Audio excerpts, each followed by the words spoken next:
everyone, I'm Lindsay Hoffman and welcome to the Dose of Bliss show, where I find amazing people to share their daily doses of bliss with you. Today we have former Miss Universe Albania turned life coach and author Angela Martini. Yay! I have to say welcome to the show. Thank you so much for coming here. Thank you for having me. I'm so excited because not only have you manifested an amazing life, but you also became a life coach. So I want to start in, what is your story? How did you manifest to become Miss Universe Albania? Well, that I manifested since I was little, because when I was growing up in Albania, I used to love pageants like Miss School, Miss Class, Miss Block, and I was just participating. And I just loved the spotlight and this beauty competitions. So it was not so far. That was since little. So what was different, like growing up in Albania? Because I know we're going to get into your book a little later. I know it was like much harder, and were you kind of visualizing this sort of future that you wanted for yourself? In Albania was full of love, and I was not thinking so much because I only lived there till I was 10 years old. I was just taking it day by day, but I just knew that I want to do something that I will be happy, and my life changed after 10 years old. So in Albania was pretty good childhood, though. It was not that rough. Okay, that's good. Yeah. So did you ever think you weren't going to become a Miss Universe? I mean, like, I don't... Did you ever doubt the goal? Like, were you like, no, my biggest goal that I had a lot of passion was to move to US and be a model. That was my goal. The rest just came along day by day. So how did you make that goal happen? You know, going all the way from Albania to do this and make it to the US. Not everybody achieves that. Well, I had the luck that I moved to Switzerland first. So I grew up in Switzerland, and then once from Switzerland, I moved to New York, and I made that happen by being fearless and just being like a child, not overthinking, not being too logical, and just going with your emotions. And that's how it happened. It was not that big of a goal to go to New York for me, for my case, maybe for certain people, but for me not. I was more blessed in that direction. Yeah, and maybe you were blessed because you didn't make this the end-all, be-all. You just went with the flow of life. Yes, and I wanted, it was a desire a lot, and I think everything that in life you want, it's not only about the thought, but it's about the emotion. And you have to combine it together. And where did you learn that? Because not everybody knows that. Well, because you learn from the life experience, you know, like, for example, when you had the moment, like, for example, I make an example. I had the moment I was working as a model. Sometimes I was making a lot of money, and sometimes I had zero money because I haven't worked for 2 months. So then one day I sit down and say, please, God, give me a job. I need to work. I need to work. I need to make money. I need to make money. And next day I get a phone call, and it gets booked. But why? Because I was really desperate, so the emotion was stronger than the thought. That's why sometimes it's good to be very uncomfortable. So that's when we attract the most, the moment we are very uncomfortable. Yeah, you have to allow. Because the feeling is the strongest. And how do you sit with that? Some people, they don't sit with that, and then they don't harness it in the way that you have. They harness it in a way where it kind of more attracts the chaos, where they can't focus, they can't like... I attract chaos all the time. But I just learned that chaos is a gift, and it's only way, unfortunately, for us to grow up. And you need to embrace the chaos, not only the good things, and just to see there, how can I grow from the chaos? Where is the light? What's the reason I'm experiencing this? More so knowing that even if today is a hard day, I know eventually something good is going to happen. Exactly. Even if it's a hard day, not right away something eventually good will happen, but what is the lesson I'm supposed to learn here? How am I handling? It's very important how you handle things during the journey and in the hard times.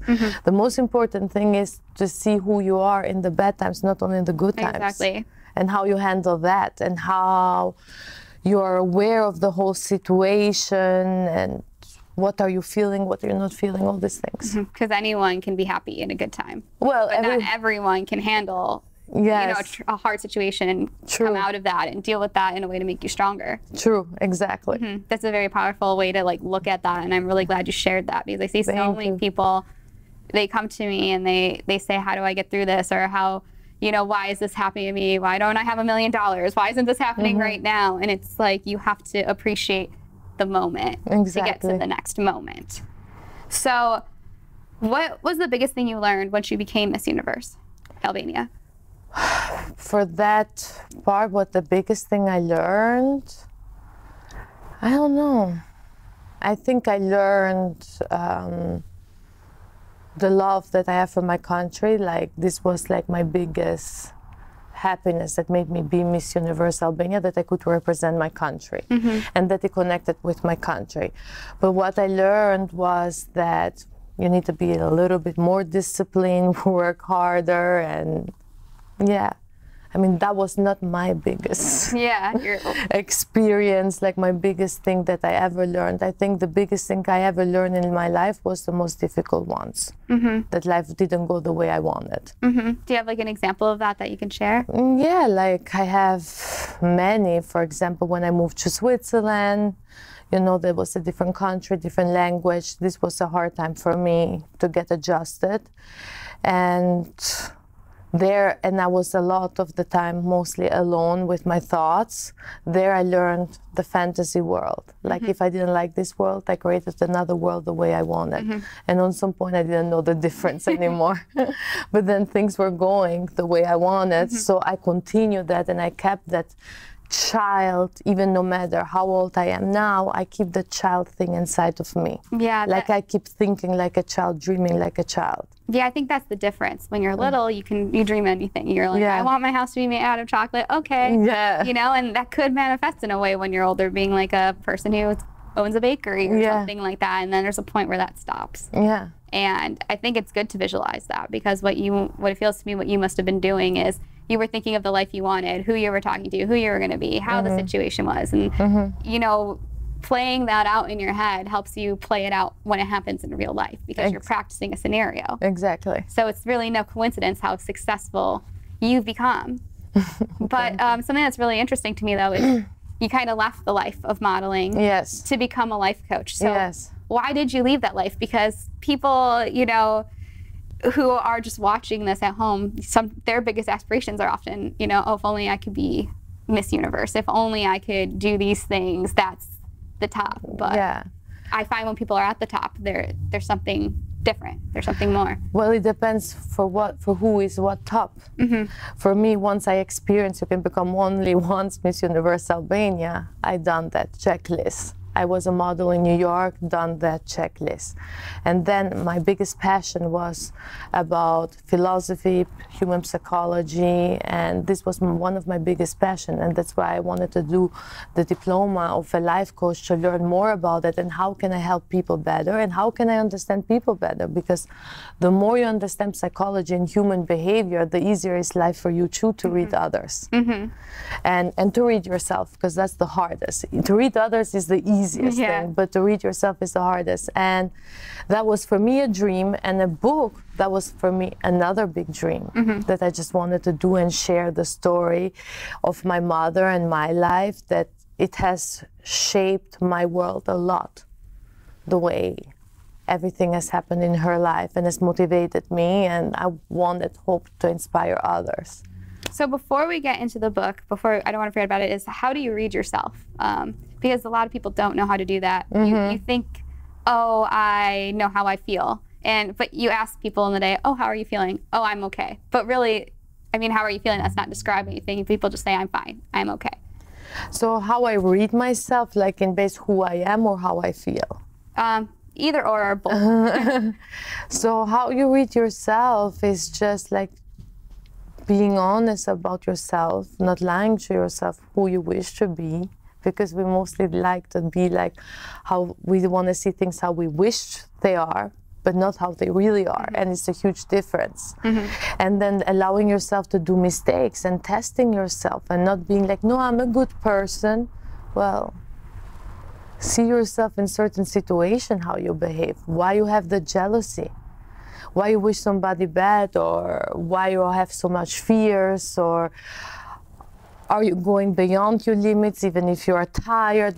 How you react? Like, just awareness, like be aware of it. Allow yourself to wonder, why am I having this negative feeling? What is the feeling? Yeah, why am I feeling jealous? Am I a jealous person? And You know? how can I fix that? What is causing this feeling? Because then you can pinpoint, oh, I'm feeling this because of this. This is something I can work on in myself, so I don't have to keep feeling this. And how you work on yourself to go the things that you're uncomfortable, the things that you are afraid, the things that you don't like to do. That's how you work on yourself. You force yourself to go there. Yeah, exactly. Even it feels worse, but once you're done, it is like workout. You're like, one more squat, it hurts. But once you continue, it's not that bad, and it was worth it. And you're getting, it's funny that you said that, because that's exactly what I say when we're working out. You're in pain, but you're not thinking, I mean, sometimes you're thinking, this workout's so hard, I don't want to do it. But you also think, okay, I'm getting abs now, I'm getting muscles, I'm going to look the way, I'm going to feel the way I want. But for some reason, mentally, you feel that pain and you're like, oh, I'm done, like, I don't want to feel this way. You don't realize that it's actually you getting stronger when you're feeling that pain. Exactly. So in everything in life, you just go through it. Like, the comfortable zone is never good. Actually, I think this is the devil. It's never good, the comfort zone. Like, always challenge yourself. Like, you're comfortable, create a chaos. Yeah. Try to create change some change, because then you're just going to be complacent for too long. Not only too long, it's going to calm the storm anyways, if you like it or not. But you don't want to wait for the storm to come, because that's really uncomfortable. Yeah, and then it gets more uncomfortable, and then all of a sudden something hits you. Yeah. And you're forced to grow. Yeah. And I think that's why do it better yourself. I think that's beautiful, and I want to get into your book in a minute, but I think that's beautiful, because when I talk to you, you know, I think people who are going to click on this video to watch, they're going to think, oh, you know, my biggest dream is to be Miss Universe. My biggest goal is to be this. And hearing straight from you that the biggest moments of your life that you see that define you and made you a better person, you know, those were moments of your life that you were happy with, but the biggest moments were the ones where you had to struggle. Yes. And people can see that being struggle is a good thing. It's on your path to being your best self. That someone who is as successful as you are has the same experiences as someone else. It's just the way that you've chosen to look at it. And to handle it. How to look at to handle it. Like, you will never feel I'm sad. Yes. I handle it in a different way. Everything. And I think I experience exactly the same thing like everyone else is experiencing. It's just like some secrets to share. Exactly. So tell us about your book, because that's really one of your biggest dreams. Yes. So my book is the story like from my family, my mother and me. And in the main story in this book was like how me and my mother were separated. From, like, she was in Albania, I was in Switzerland, and how we tried to connect, and the suffering that it was in between, because I was a very young child, that I was separated from her, and that it took a very, very long time to get together. And her journey, how she got there, and my journey till she got there to Switzerland. And the biggest inspiration is that my mother was married 4 times, 2 times the same man. And that she loved each time like she'd never been hurt before, and that she found her true love at 47 years old from Albania in Switzerland, and started her career and the biggest achievement at 47 as well. So what the moral of the story is, that there's never too late. No matter if you come from Albania, that you're making $60 a month, and you have failed marriages and poorness, and in a country that you don't have so much opportunity, that everything can change as long as you don't give up, and everything guide you what happened to that point, and to know when to find the light. What's the biggest thing that you've learned from your mom? To love each time like you've never been hurt before. Aw, exactly. And how did she do that? Like, how did she teach you that from her experiences? Because it sounds like, well, just watching her, you know, like, for example, I guess when you have a mother at home or a person at home when is suffering about a man, like the world is going down for years or months about the man, and anyways about a man that didn't treat her right. Subconsciously, you think you get that. And you think like, wow, it's such a dramatic thing if you divorce or if you separate, like almost like you cannot continue your life without them, you cannot start new. But by watching my mother, how smooth she did that, and every time the next man was better than the last one, her life was better, and in the end she found the love of her life. It just teach me that what's meant to is not meant to be is not meant to be. Don't be sad. What is yours to be love, it will be love. And you really have to start fresh and don't carry like, you know, I've been hurt in the past, I cannot be open to the new relationship, because you're only closing yourself this door to nobody else, but you're punishing yourself from the past that it doesn't exist anymore. And you're holding loving somebody else more than you love yourself, because the world can go down. So for me, watching her succeeding in this way was the most amazing thing. I think it's amazing how you say that too, because you hear so many of the opposite stories, people growing up in homes like that and having those experiences. They don't always have that positive. They are afraid to get into relationships. They don't want to, like exactly you said, they don't want to go through the same things, or they've seen that and they're... Or they talk about the same man that they separated 10 years ago. They're saying, you know, 10 years ago he broke my heart. I'm like, 10 years ago, I don't know who you are. Like, what are we talking here about? You know what I mean? So it's like a state of mind, like, you see women, even especially in their 20s, in their 30s, they think the world is done because they broke up with a boyfriend. A boyfriend of what? How did he change your life that much that you depended so much on him to affect your life in this way? So what's your advice to people who are struggling with letting go of something like that, to be like you and to be like your mother? Because it's not easy. Yeah, and my mother especially, she did that in communist time, which it was a no-no. Nobody did that. And at her time, we're not talking about 2020 LA. You know, there she was on top of it, judged a lot. And what my advice will be, like, listen, in my book, I'm not teaching or preaching. I'm just telling a story. If they get inspired just by listening to a story, this is my happiness, you know, because I really, the biggest the gift for me in life is for me if I'm able to share something and I can be useful. But the biggest advice I can give is exactly that: don't hold into anything. Changes are good, and if it's not meant to be for you, just let it go and love yourself first.